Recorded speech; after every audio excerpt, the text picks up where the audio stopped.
The rain over Manhattan came down in silver sheets, blurring the city lights as Madison Clark staggered toward the entrance of the plaza. Her coat clung to her like a second skin, heavy with water, heavy with everything she could no longer hold inside. One hand pressed against her swollen belly, the other gripping the envelope that had changed her entire world in a single morning. A medical warning. A risk to her pregnancy, a plea from her doctor to rest, to reduce stress, to protect herself. But how do you protect yourself when the man you're married to is the very source of your destruction? Through the revolving doors, she caught the sound before she saw the scene. Laughter. Not just any laughter, Brandon's. The same warm, deep laugh he used to give her. Now twisted, sharpened, directed at someone else, Madison froze. A couple stepped into view. Brandon Hale, her husband, his hand securely wrapped around the waist of a woman in a red silk dress. Younger. Carefree. Shamelessly leaning into him as if she'd earned the right. Madison knew she shouldn't be here. She had come only to show him the medical report, to tell him she needed support, not arguments. But instead she stood there, dripping rainwater onto the marble floor, staring at the man who had slowly erased her until there was barely anything left to recognize. Brandon's eyes finally met hers. For a moment, he looked startled, then annoyed, then cold.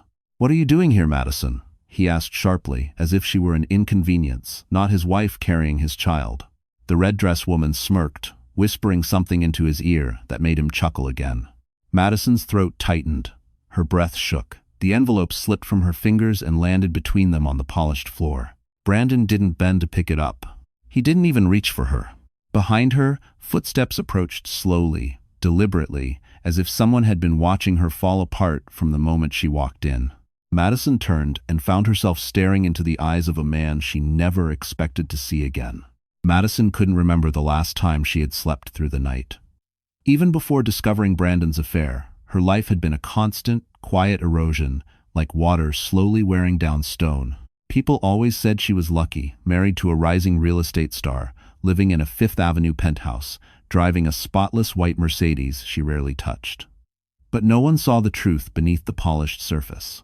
No one saw how small her world had become. Before Brandon, Madison had been a force, an award-winning architect with a vision for sustainable housing, a woman whose designs had made investors pause, then lean in. She once walked into boardrooms with her sketches tucked under her arm, confident she could change the skyline. She built models late at night with music playing and windows open, imagining a future shaped by her hands. But Brandon didn't like that. Not at first, maybe, but certainly later. He said it in subtle ways. "You work too much. I make enough for both of us. You don't need to prove anything." Then he began declining meetings without telling her, turning down offers on her behalf, steering clients toward other firms because it was better for her to rest. And Madison, exhausted from trying to reconcile love with ambition, slowly folded herself into his expectations. She let him take over the company's public face, then its finances, then her role entirely. Soon, her dreams lived only on a dusty shelf in her studio, buried under folders she no longer had the courage to open. Pregnancy had only tightened the cage.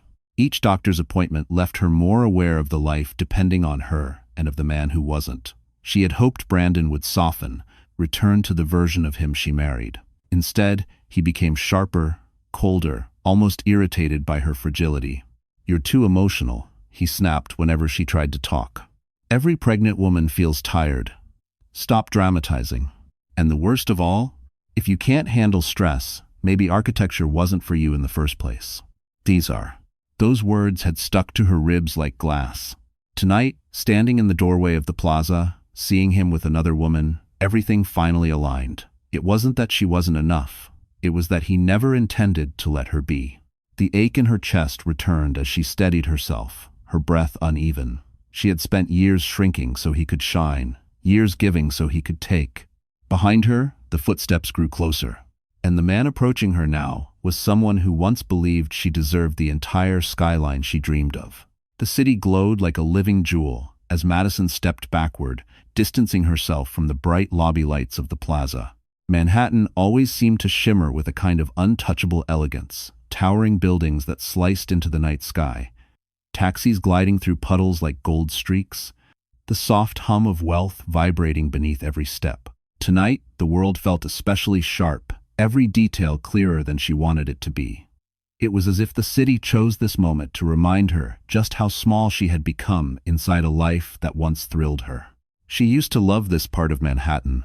Fifth Avenue had been her place of inspiration back when she walked the streets, sketching silhouettes of buildings. She admired the clean lines of modern hotels, the classical arches of older structures, the warm lights glowing from rooftop bars. It was here she had once imagined opening her own firm, a studio filled with glass desks, blueprint rolls, and ideas that would catch the attention of investors with a single glance. But now the city she adored felt indifferent, cold, almost cruel. A black Mercedes rolled up to the curb, sleek and polished, its headlights scattering across the rain-soaked pavement. It reminded her of her own car, the one Brandon insisted she barely drive because he didn't trust her, pregnancy fatigue. He even hired a driver without asking, claiming it was for her safety. But really, Madison knew it was just one more way to control her movements. Inside the plaza, the chandeliers glistened like galaxies scattered above polished marble floors. Guests in tailored suits and designer gowns drifted through the lobby, laughing as if nothing in the world could touch them.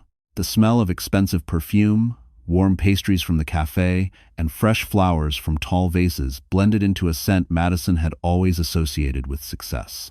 Yet standing here now, she felt painfully out of place. Her hair was frizzed from the rain, her coat clung to her like a second skin, and her swollen belly made every breath a conscious effort. She must have looked like a ghost wandering into the wrong world. A group of businessmen brushed past her, barely noticing her existence.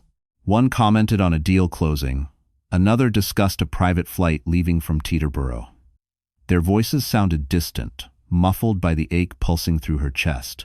For a fleeting second, Madison wished she could disappear into the crowd, become another face with a purpose, with a life that wasn't collapsing. She turned slightly, trying to steady her breathing, when she heard it again, those measured footsteps behind her. And this time, Madison felt certain the man walking toward her wasn't a stranger at all. Brandon Hale wasn't always the villain in Madison's story. In the early days, he was magnetic, sharp suit, sharper smile, the kind of man who could walk into any room and make people rearrange themselves around him. Investors loved him. Socialites admired him. Journalists compared him to the next generation of New York real estate prodigies. His rise was fast, effortless, almost suspiciously smooth. But Madison never questioned it. She believed in him the way only someone in love could. It wasn't until she stepped into his world fully that she began to see the cracks. Brandon thrived on admiration, not affection. He loved being needed, not being known. And most of all, he loved control. At first, it was little things, choosing her outfits for business events, rewriting her project proposals, dismissing architects she respected. He framed it as guidance, support, protection. Madison convinced herself he simply wanted the best for her. But the truth was far less noble. The more Brandon rose, the smaller he wanted her to be. He couldn't risk her shining too brightly, not when he needed every spotlight on him. When Madison got pregnant, he treated it less like a blessing and more like an inconvenience. He stopped attending doctor appointments, citing meetings. He complained about how emotional she had become. He criticized her for resting, then criticized her for working. His hypocrisy was so polished, so consistent, that she began to question her own instincts.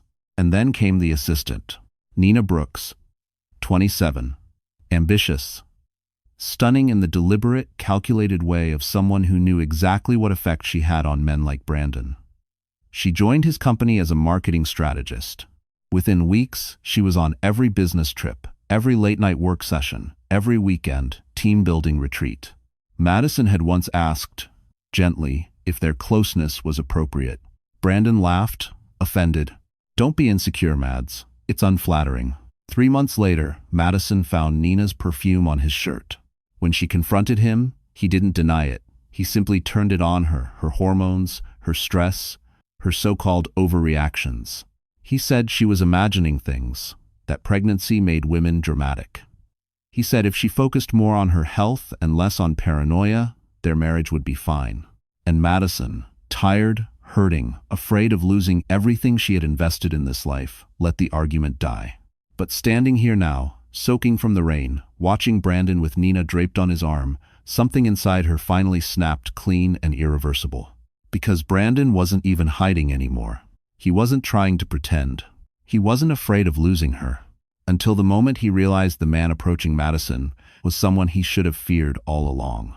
The moment Brandon noticed Madison standing there, drenched from the storm and trembling from exhaustion, his expression twisted not with guilt, but irritation, as if her presence had inconvenienced his carefully crafted evening. Nina, in her red silk dress, leaned closer into him, her manicured hand sliding possessively along his arm. Her smirk was small but sharp, like the tip of a blade pressed behind a smile. "Madison," Brandon said, his voice low but dripping with annoyance. "You shouldn't be here. Shouldn't be here." As if it wasn't her marriage, too.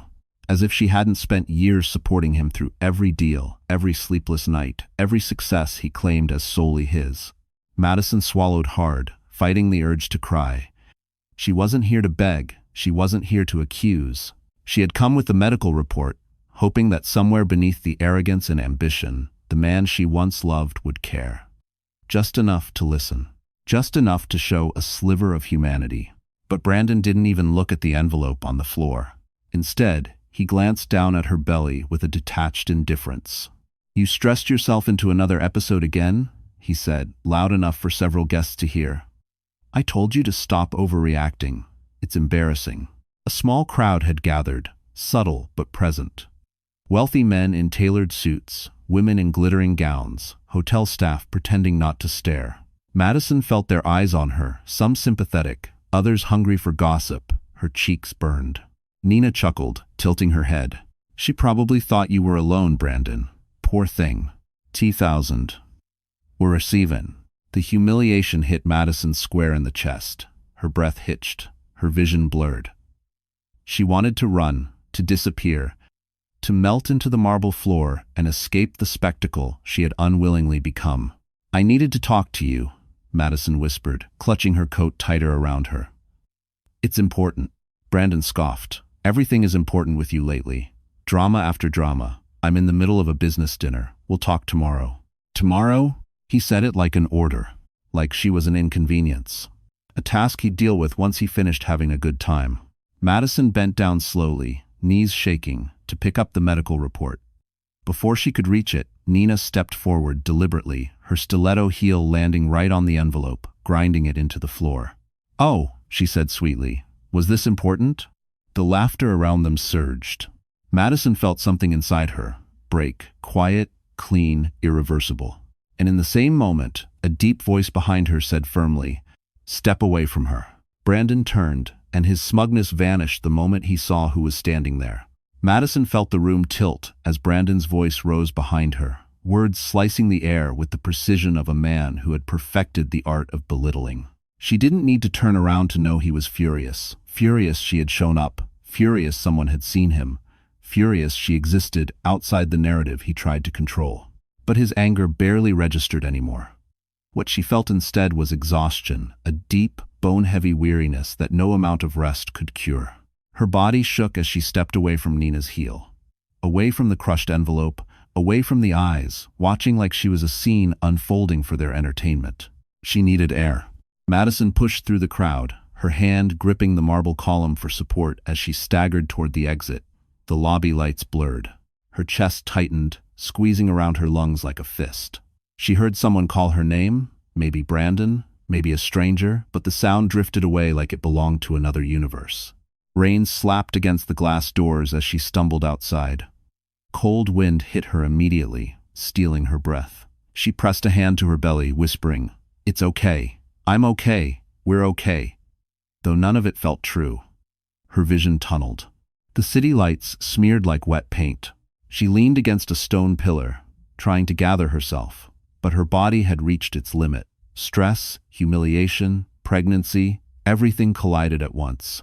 A sharp pain shot across her abdomen. She gasped, doubling forward, fingers clawing at the air for balance. Her knees buckled, and the world fractured into fragments, voices, footsteps, neon reflections swirling in rain puddles. Inside the lobby, Brandon didn't move. Not at first. Nina tugged his arm, whispering something. He glanced toward the glass doors. annoyance flickering across his face. "She's doing this for attention," he muttered. "She always does." The sentence twisted like a knife. Madison collapsed onto the cold stone steps, rain soaking through her hair, her coat, her skin. A passing couple halted, startled, but they hesitated, unsure whether to intervene or assume help would come from inside. Her breaths came shallow and uneven. She blinked rapidly, fighting consciousness, but the edges of her vision were dissolving. A shadow moved toward her through the rain's steady strides, purposeful, unhesitating. A hand reached for her shoulder, firm but careful. "Madison," a deep voice said. "Hey, look at me." She lifted her head weakly, rain dripping from her lashes. And there, kneeling beside her, was the last man Brandon ever expected to cross paths with tonight. Rain pooled around Madison as she forced her eyes to focus on the shadow kneeling before her. A face slowly sharpened through the downpour, familiar, steady, impossibly out of place in this moment of total collapse. Noah Whitmore, the billionaire developer whose name filled financial headlines and architectural journals alike, crouched beside her with a calm intensity that cut through the chaos. "Madison, can you hear me?" he asked, brushing a wet strand of hair from her cheek. His touch was gentle but sure, as if grounding her back into her own body. She blinked, dazed. "Noah?" Her voice cracked. What are you doing here?" He didn't answer immediately. Instead, he draped his coat over her trembling shoulders, shielding her from the rain. The coat was warm, heavy, smelling faintly of cedar and something clean, something safe. Then he slipped an arm under her back, helping her sit upright with slow, deliberate care. "I was meeting someone inside," Noah finally said. "Saw you fall the moment I walked out." Inside. Of course, men like Noah didn't simply appear. They were expected, welcomed, anticipated. Madison would have recognized him anywhere, even without the tabloid stories. Years ago, he'd toured one of her exhibition projects and told her she had the kind of mind that could redesign a city. It was praise she had held on to long after Brandon dismissed her talent. Now here he was, kneeling on cold stone steps to help her, while her own husband hadn't bothered to take a single step outside. A doorman hovered uncertainly nearby. "Sir, should I call an ambulance?" Noah glanced at Madison. "Do you want one?" She shook her head weakly. "Just need a minute." Noah nodded, respecting her choice instantly, something Brandon had never done. Behind them, through the rain-streaked glass doors, Brandon finally approached. His expression wasn't fear or worry, but irritation. He stepped outside just far enough to avoid getting wet. "Mads, get up," Brandon snapped. "You're causing a scene." Noah's head lifted slowly, sharply, his eyes locked onto Brandon with a coldness that made the air feel heavier. "A scene?" Noah repeated. "Your wife collapsed." "She's overreacting," Brandon shot back. "She does this." The words punched the air out of Madison's lungs. Noah's jaw tightened. "What she's doing," he said evenly, "is surviving something you clearly don't understand." Brandon stepped closer, squaring his shoulders. "Back off, Whitmore. This is my wife." Noah didn't move. "That's interesting," he said softly, dangerously, "considering you haven't acted like a husband once tonight." And for the first time, Brandon's confidence slipped just slightly, but enough for Madison to feel the shift. Noah didn't raise his voice. He didn't need to. His calm, unshakable presence alone was enough to make Brandon falter. Madison felt the shift, like the air finally recognized the truth she had been too afraid to speak. Brandon wasn't the man who protected her. He was the man she needed protection from. "Noah, I'm fine," Madison whispered, though her voice trembled. "Really, I just need to breathe." Noah leaned closer, his hand steady at her back. "You don't have to pretend with me." His tone wasn't patronizing. It wasn't pitying. It was grounding, like someone offering a lifeline without demanding anything in return. Brandon scoffed. "Unbelievable. You collapse on hotel steps, and now you're playing damsel in distress for him? Get up, Madison. Don't make this worse." The words stung, slicing through her even after everything. Noah heard them too. He exhaled slowly, a restrained kind of anger tightening his jaw. "She's 6 months pregnant," Noah said, "and you're yelling instead of helping." Brandon's nostrils flared. "This is none of your business." "It became my business the moment you chose to watch her fall instead of catching her," Noah replied. A few passers-by lingered near the awning, watching the exchange. Even the valet paused mid-motion, unsure whether to intervene. Madison could feel the humiliation pressing deeper, but also something unfamiliar rising beneath it. A spark. A reminder of who she used to be. Her breath shuddered as she tried to stand. Noah immediately supported her, guiding her with slow, deliberate care. Brandon didn't move to help. Instead, he crossed his arms as if she were inconveniencing him by existing. "You need to stop dramatizing everything," Brandon said. "Come inside. We'll talk when you're calm." Madison steadied herself, placing a hand over her stomach. Calm, that word again, as if silence was the only acceptable way for her to suffer. She looked up at Brandon, and for the first time, she truly saw him. Not the charming visionary he portrayed to the world, but the small, brittle man behind the mask. The man who used control as love. The man who used cruelty as truth. "No," Madison said softly. Brandon blinked. "No." "What?" "No. I'm not going anywhere with you." The rain softened, turning into a mist around them. Noah's hand hovered protectively near hers, ready if she needed him, but not assuming she did. Brandon stepped toward her. "Madison, don't start." But she didn't back down, because at that exact moment, Madison realized she wasn't the one who should be afraid of losing him. He should be afraid of losing her. Madison's refusal landed between them like a crack in the pavement, small at first, but destined to split everything wide open. Brandon stared at her, as if he couldn't comprehend the meaning of the word. His wife wasn't allowed to say no. Not to him. Not ever. "What did you just say?" he demanded, stepping forward again. Madison straightened her spine, her breath still shaky but her voice steadier than she felt. "I said no, I'm not going with you." Brandon let out a low laugh, the kind he used when he felt cornered but wanted to appear amused. "Mads, you're upset. You always get dramatic when you're overwhelmed. Come inside before you embarrass us both." There it was embarrassment.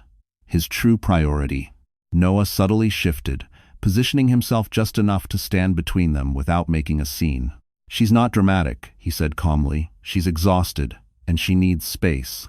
Brandon glared at him. "You don't get to speak for my wife." "I'm not speaking for her," Noah replied, eyes narrowing slightly. "I'm listening to her." "You should try it." A flicker of something harsh crossed Brandon's face, not guilt, but anger at being challenged, especially by Noah Whitmore, a man whose influence overshadowed his own. Madison felt Brandon's resentment building, not toward her well-being, but toward his damaged pride. "You're unbelievable," Brandon snapped at her. "Running outside in the rain, collapsing, making a spectacle." "I didn't collapse on purpose," Madison said quietly. "You didn't prevent it either," Brandon retorted. "And now you have Whitmore babysitting you like you're some fragile little—" "Fragile?" Madison interrupted. The word burned. "You think this is about weakness?" Brandon opened his mouth, but she continued, her voice trembling with conviction. "I walked in here to tell you something important. Something about the baby, about my health. But you couldn't be bothered to look at me. You were too busy laughing with her." Nina shifted uncomfortably behind Brandon, suddenly less confident under Noah's chilling, observant gaze. "What medical thing?" Brandon asked, annoyed but curious. Madison shook her head. "It doesn't matter anymore." Brandon stepped toward her again. "Madison, don't," she said firmly. "Just don't." Her heartbeat pulsed against her ribs. The night buzzed around her like electricity, alive with everything she had been too afraid to feel. And then, suddenly, her phone vibrated inside her coat pocket. She almost ignored it until she saw the name flashing across the screen. A name that made her blood run cold. Her best friend, Clara Jensen. The woman who hadn't returned her calls in weeks. The woman Madison trusted more than anyone. The woman who should not have been texting her at this exact moment. And the message she opened shattered everything she thought she knew about betrayal. Madison's fingers trembled as she unlocked her phone. Rain dripped from her hand onto the cracked screen, blurring the notification until she wiped it with her sleeve. Clara Jensen's name stared up at her, a name that once meant comfort, trust, and 10 years of friendship. A name that had been suspiciously silent during the hardest weeks of Madison's pregnancy. She opened the message. 3 photographs loaded. Then a video. At first, her mind refused to make sense of what she was seeing. The images were grainy, taken through a restaurant window, but there was no mistaking the people in them. Clara and Brandon, sitting close, laughing, Sharing drinks? Leaning in the way people do when there's something intimate, something hidden between them. Madison felt the world tip sideways again, but this time not from exhaustion. It was betrayal, violent and cold, ripping through her with a force that made her breath catch. The video autoplayed before she could stop it. Clara's voice floated through the speaker's light, teasing. Madison is so distracted lately, you could tell her the sky is green and she'd believe you. Brandon laughed quietly. She's too tired to question anything I say. Clara's hand brushed his. Convenient for you, isn't it? He smirked. Let's just say her silence makes certain arrangements easier. Madison's stomach twisted. She tasted metal. This wasn't just cheating. This was coordinated, manipulated. A betrayal crafted over months by the two people who should have protected her. Behind her, Noah shifted, sensing something had shifted in her energy. Madison?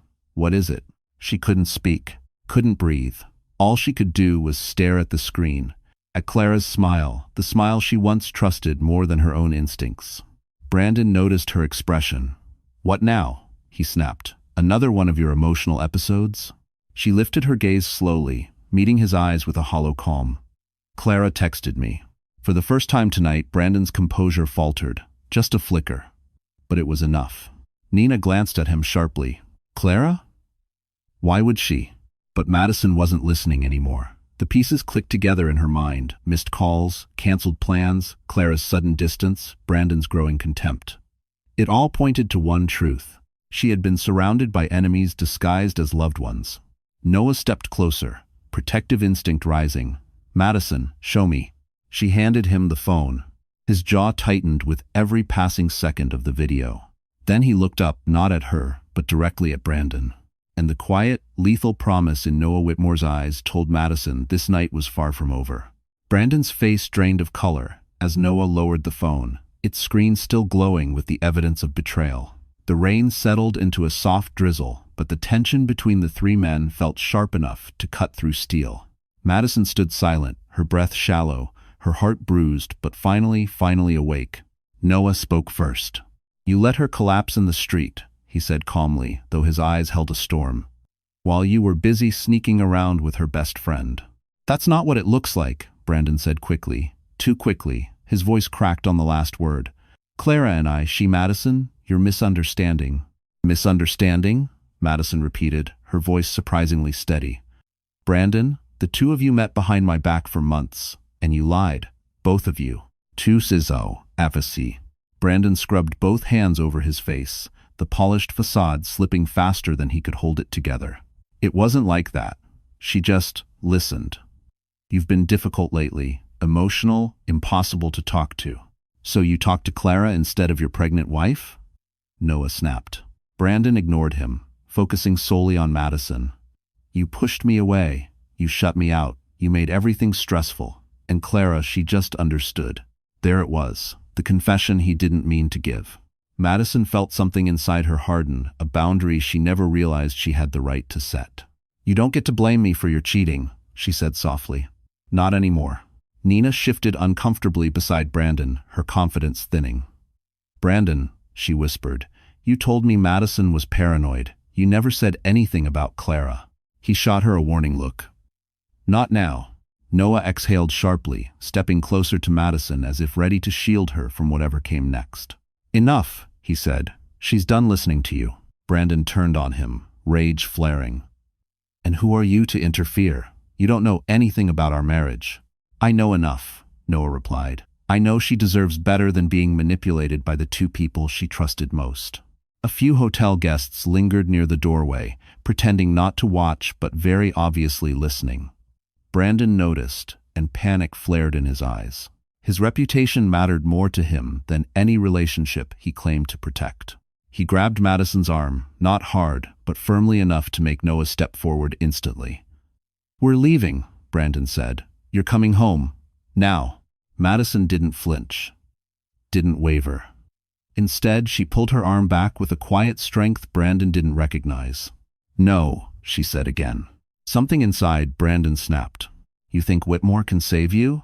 You think he cares about you? Noah's expression barely changed. I don't need to save her, he replied. Madison's finally saving herself. And that was the moment a black SUV screeched to the curb, carrying the last person Madison expected to see tonight. The black SUV rolled to a sudden stop at the curb, its headlights cutting through the thinning rain like two harsh white blades.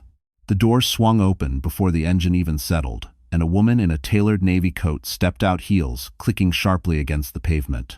Madison's breath caught. Her mother, Evelyn Clark. A woman known for her composure, her elegance, her reputation among New York's upper circles, and for the chilling disappointment she carried like a shadow. Madison had spent years trying to earn her approval, only to receive criticism disguised as advice. Tonight, however, Evelyn didn't look critical. She looked furious. Her eyes landed first on Madison, soaked, pale, trembling, then shifted to Brandon and Nina. The disapproval in her gaze hardened instantly into something colder, sharper. "Madison Rose Clark," Evelyn said, voice steady but edged. "What on earth has he done to you?" The question wasn't meant for Madison. It was a warning directed at Brandon. Brandon straightened, attempting a polite smile that didn't reach his eyes. "Evelyn, this is a misunderstanding. Madison got emotional, that's all. I was just taking her home." Evelyn held up a hand, silencing him. "Do not finish that sentence." Nina quietly stepped back, sensing the shift in power. Evelyn moved closer to Madison, cupping her daughter's face gently, so gently it startled Madison. Her mother had never been soft, not like this. "My God," Evelyn whispered, "you're freezing." Madison felt a lump rise in her throat. It wasn't affection she expected, it was judgment. Yet tonight, her mother's anger wasn't aimed at her. It was aimed entirely at Brandon. Evelyn turned, her expression sharpening like glass. "You let my pregnant daughter collapse in the street?" Brandon stammered. "Evelyn, she didn't collapse, she made a scene." "A scene?" Evelyn repeated, each syllable colder than the last. "Brandon, if she had gone into distress, if she lost that baby, do you understand what would have happened?" Brandon said nothing. Evelyn stepped closer to him. "You've embarrassed this family for the last time." Madison blinked. Family, hers, not his. Brandon's composure fractured. "You don't know the whole story." "I know enough," Evelyn snapped. "I know the look of a woman who has been mistreated, and I know the look of a man who mistreats." His loathing. Noah, standing just behind Madison, looked at Evelyn with newfound respect. Evelyn finally turned back to her daughter. "You're not going home with him. Not tonight, not again." Brandon stepped forward, desperate. "Evelyn, you can't make that decision." "I don't need to," Evelyn said. "Madison already did." She opened the SUV door. "Come, sweetheart. Let's go." But before Madison could move, a second SUV pulled up, and the person stepping out made every nerve in her body lock in place. The second SUV screeched to a halt, with an urgency that made even Noah tense. Its tinted windows reflected the city lights, like cold obsidian. The door flew open, and a tall figure stepped out, umbrella snapping open in one smooth motion. Madison's heart plummeted. Her father, Richard Clark, a man built from steel, silence, and expectations. While Evelyn enforced emotional precision, Richard enforced perfection. Growing up with him meant performing instead of feeling, achieving instead of resting, and never showing weakness. He approached with long, commanding strides, each step echoing across the wet pavement.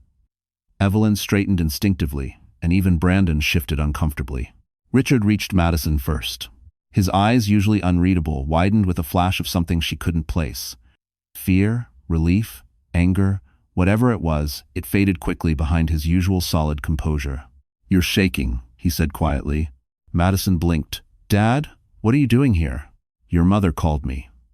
Richard turned his gaze on Brandon, assessing him like a faulty structure that needed demolition. "She said, you left my daughter outside, alone." Brandon stiffened. "It wasn't like that, sir. She came here unannounced. She tends to exaggerate things when she's what?" Richard cut in sharply. Brandon swallowed hard. "Emotional." Richard's jaw tightened. "She's pregnant, Brandon. That's not emotional, that's biology." Evelyn folded her arms, unapologetically pleased that her husband had taken her side for once. Richard stepped even closer to Brandon. "You should have taken her home immediately." Brandon opened his mouth, but Richard wasn't finished. "And you're lucky I wasn't here to see you standing beside." His eyes flicked to Nina. Nina dropped her gaze, cheeks flushing. Brandon's voice dropped to a strained whisper. "This is a private matter." "No," Richard said. "It stopped being private the moment you let my daughter fall." The words hit Madison harder than any blow. Her father, who rarely defended anyone, even family, had chosen her. "Dad," she whispered, overwhelmed. He looked at her again, his expression softening around the edges. "We're taking you home." Home. The word sounded strange. She didn't know where home was anymore. Noah stepped up beside her, not challenging Richard, but refusing to step back either. "She doesn't need to go somewhere she wasn't safe," he said calmly. Richard assessed him with a calculating gaze. "And you are?" "Noah Whitmore," he replied. Recognition flickered in Richard's eyes. Respect, surprise, something else he hid well. "So you're the one holding her up." Noah met his gaze evenly. "Only because someone had to." A tense silence fell. And then Madison's phone buzzed again, this time with a notification that made every muscle in her body turn to ice. The vibration rattled through Madison's hand, sharp and insistent. She glanced at the screen, expecting another message from Clara, another blow she wasn't sure she could absorb. But it wasn't Clara. It was her doctor. A second vibration. Then a third. 3 back-to-back messages marked urgent. Madison's stomach tightened. Rain suddenly felt colder on her skin. Evelyn noticed the shift in her expression immediately. "Sweetheart, what is it?" Madison opened the first message. "Madison, your test results came back. I need you to go to the hospital immediately." Her pulse quickened. The second message loaded. "This is not optional. You are showing early signs of preeclampsia. You must limit stress and be monitored tonight." A ringing sensation filled her ears. She opened the third. "If symptoms worsen dizziness, abdominal pain, you must not wait. Call emergency services." Right now, her breath caught. She had felt the dizziness, the abdominal pain. She had brushed it off as exhaustion and heartbreak. Noah saw the color drain from her face. "Madison, what does it say?" She couldn't form the words. She simply handed him the phone. His eyes scanned the screen, his expression tightening with each line. Brandon stepped closer, annoyed. "What now? More theatrics?" Noah's head snapped up. "Shut up." Brandon froze. Noah turned back to Madison, voice quieter but firm. "We're taking you in. Now." Evelyn reached for her daughter's arm. "She's going in our car." Richard nodded. "Hospital for special surgery is 10 minutes from here. Let's go." But Madison didn't move. She looked between her parents, then at Brandon, then at Noah. Her life had been splintering for months, but this was the fracture that revealed everything beneath. This wasn't about betrayal anymore, or humiliation, or pride. This was about survival. Hers and her baby's.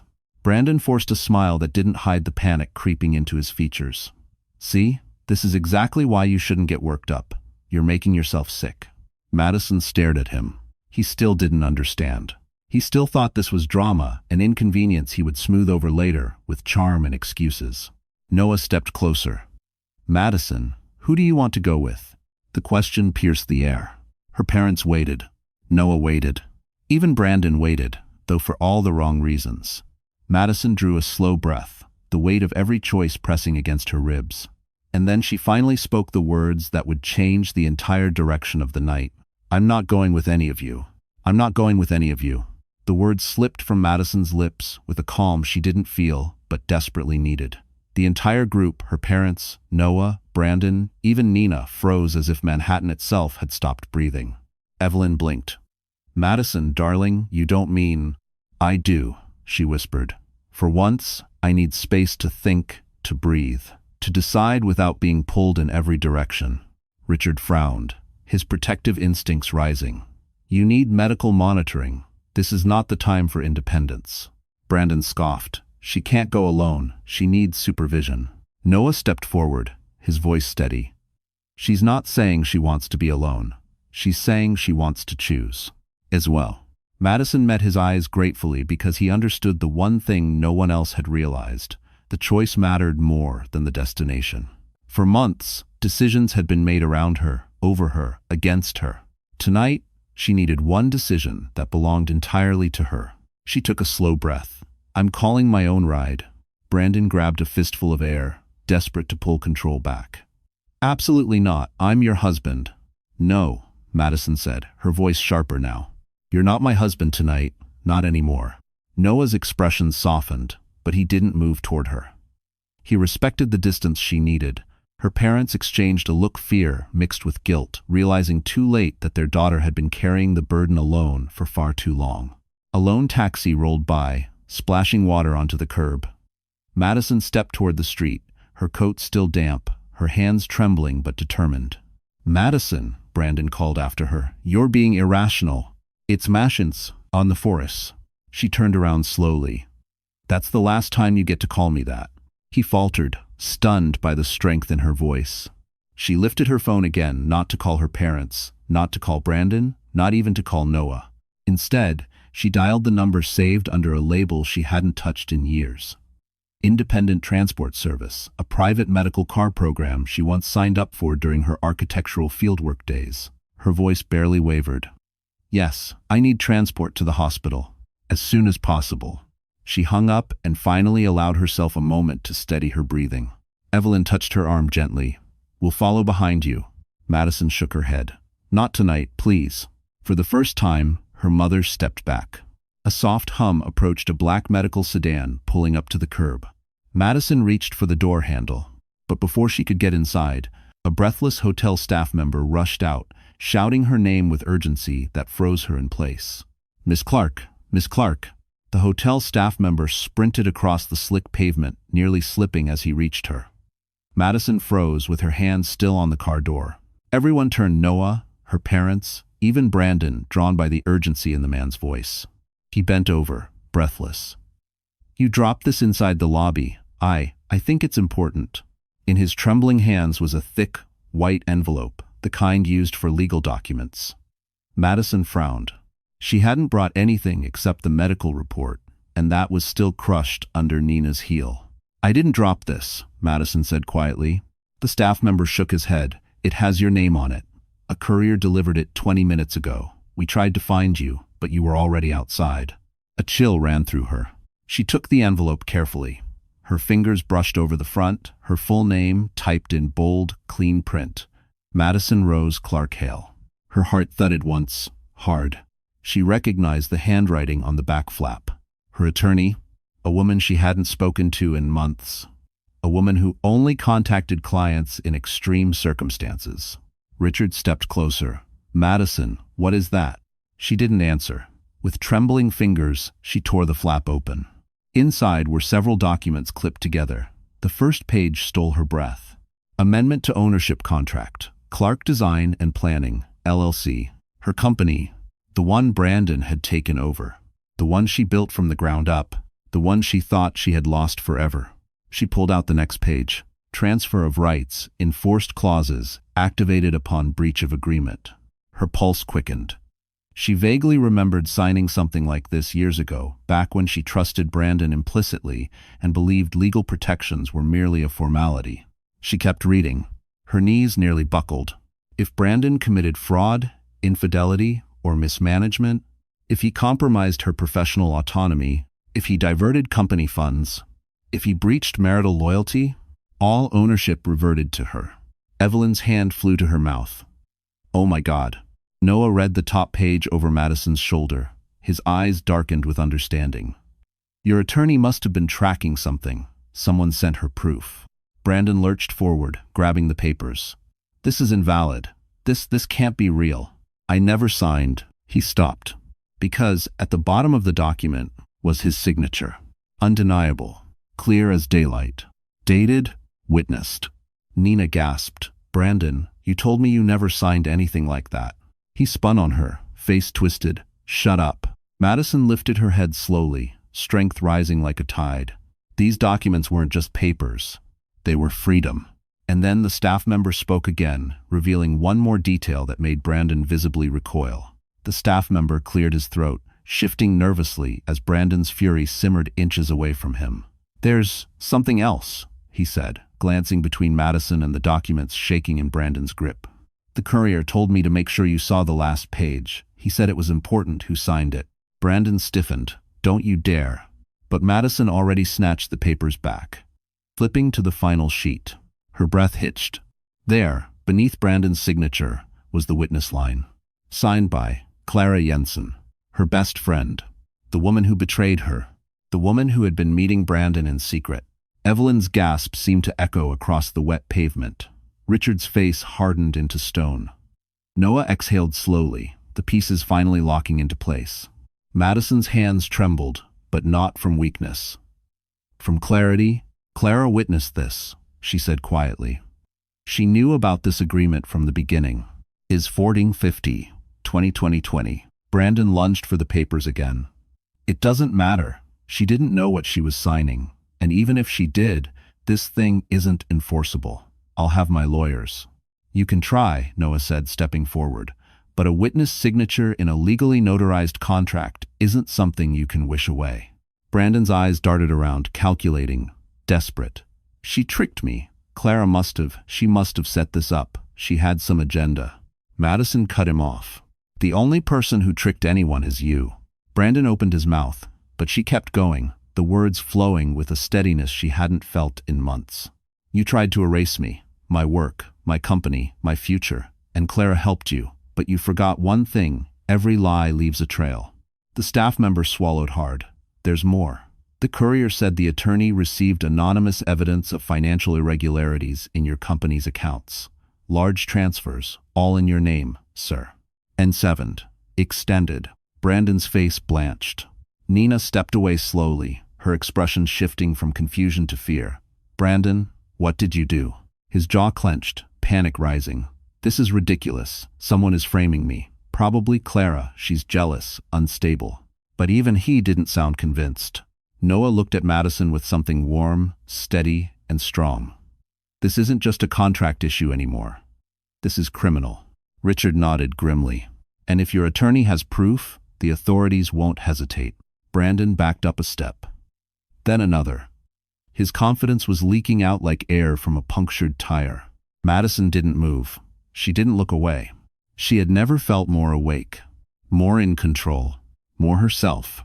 And then the staff member added quietly, the courier said the evidence came from someone inside your husband's inner circle, and that more is on the way. And it is. The words lingered in the air like smoke, thick, unsettling, impossible to ignore. Someone inside his inner circle. Brandon froze. His face shifted from confusion to fear so quickly it almost looked painful. That's impossible, he whispered, shaking his head. Everyone loyal to me has been with me for years. Evelyn crossed her arms. Loyalty is rarely what men like you think it is. Richard didn't speak, but his silence was its own judgment. Noah stepped closer to Madison, instinctively positioning himself so she wouldn't have to stand alone. But he didn't touch her. He let her choose her space, her ground, her voice. Madison stared at the envelope in her hands. For the first time, it felt like hope didn't have to be a distant shape. Maybe it was right here, unfolding, line by line. Brandon paced, running a shaky hand through his hair. Someone's trying to destroy me, he muttered. Someone inside someone I trusted someone. Nina swallowed, stepping slightly away from him. Brandon, who even has access to your accounts besides you? He hesitated. A dangerous pause. Madison caught it instantly. Brandon, she said slowly, who else signs financial authorizations with you? His eyes flickered, guilt flashing before he could hide it. Just one person. Richard's brows lowered. Who? Brandon hesitated again, like saying the name might shatter the last bit of control he had. Clara, he finally said. She helped with the internal books sometimes. Madison felt her breath leave her chest. Her best friend, her witness, her betrayer, her co-conspirator, and now possibly the whistleblower. Noah exhaled sharply.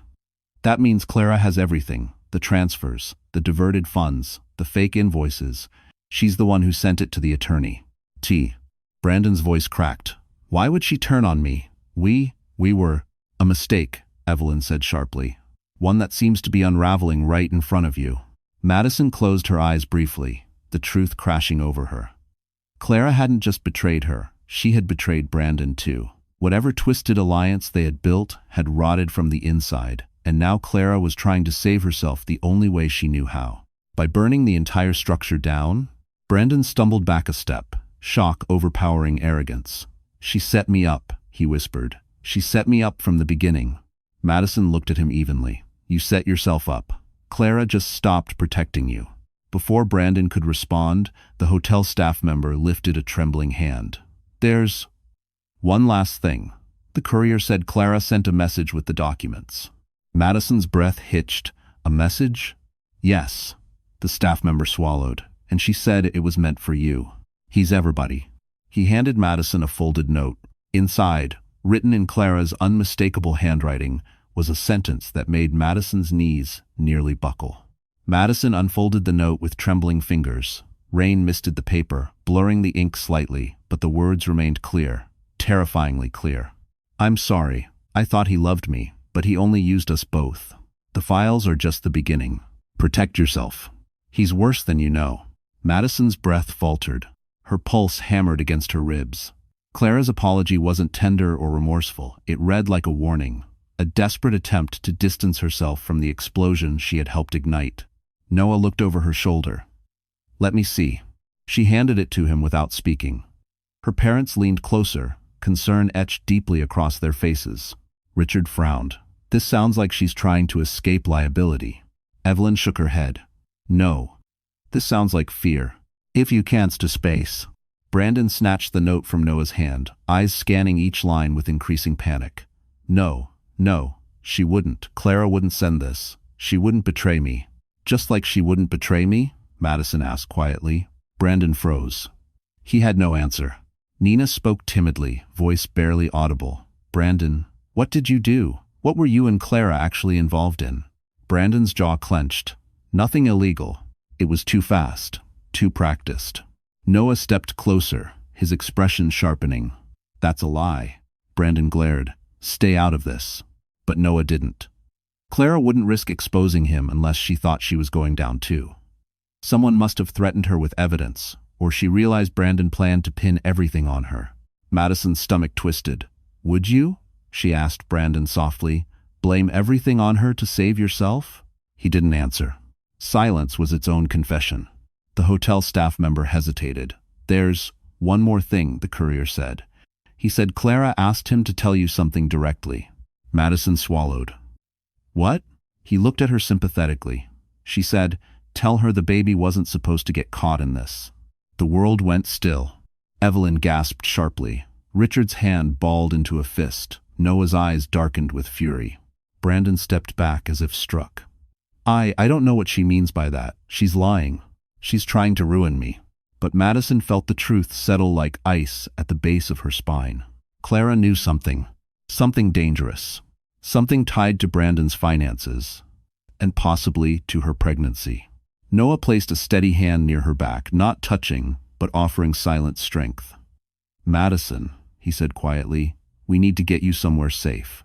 Before she could respond, police sirens pierced the air, growing louder, closer, unmistakably heading toward them. And when the cruisers stopped directly in front of the plaza, Brandon's face went white. Red and blue lights flashed across the marble facade of the plaza, painting the soaked pavement in chaotic color. The moment the police stepped out of the cruisers, Brandon's expression collapsed into raw panic. He held up both hands, stumbling backward as if distance alone could rewrite the last hour. "This is a mistake," he stammered. "Someone set me up. I didn't do anything. I numb." "OC, it's the Bezasa." The lead officer approached, calm and unmoved. "Brandon Hale, we have a warrant for your arrest. Charges include corporate fraud, embezzlement, and violation of fiduciary duty." Gasps erupted from nearby guests. Nina covered her mouth, tears filling her eyes. Madison felt her breath freeze, not in fear, but in realization.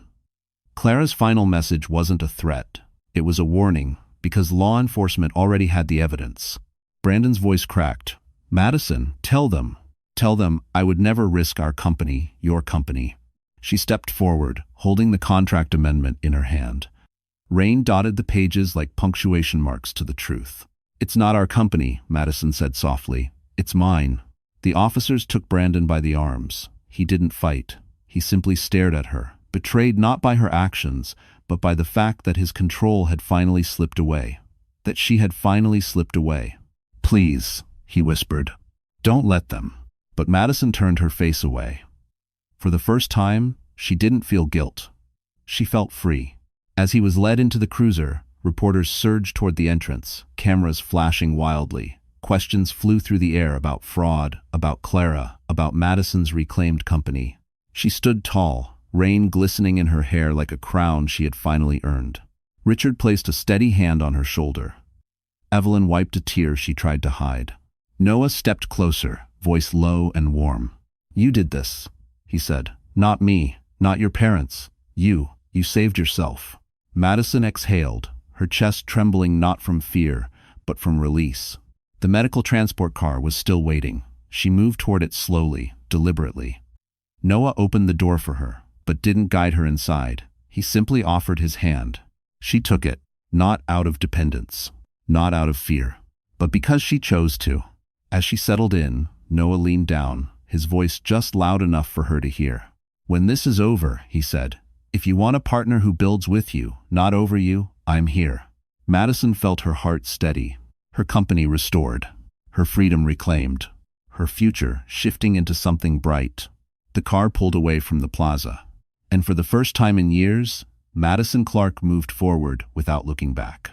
And just like that, our story comes to a close. But hey, my wonderful friends still watching right now, yes, you didn't stay until the end for no reason. Something in Madison's journey touched your heart in a way you maybe didn't expect.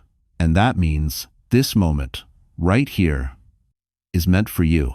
Life will break us open, people will betray us, doors will slam in our faces. But as Marcus Aurelius once wrote, the obstacle is the way. What hurts you is also what shapes you. What tries to silence you is often what teaches you to speak louder. Madison didn't rise because the world suddenly became kinder. She rose because she finally remembered who she was. And maybe that's your reminder, too. You deserve peace, you deserve boundaries, you deserve a life that fits the size of your soul, not the size someone else allowed you to have. So if this story moved you, healed you, or simply made you feel seen, give it a like, share it with someone who needs strength tonight, and subscribe so you don't walk this healing journey alone. Because you and I, we're building something stronger here. Something honest. Something brave. And I'm glad you're here,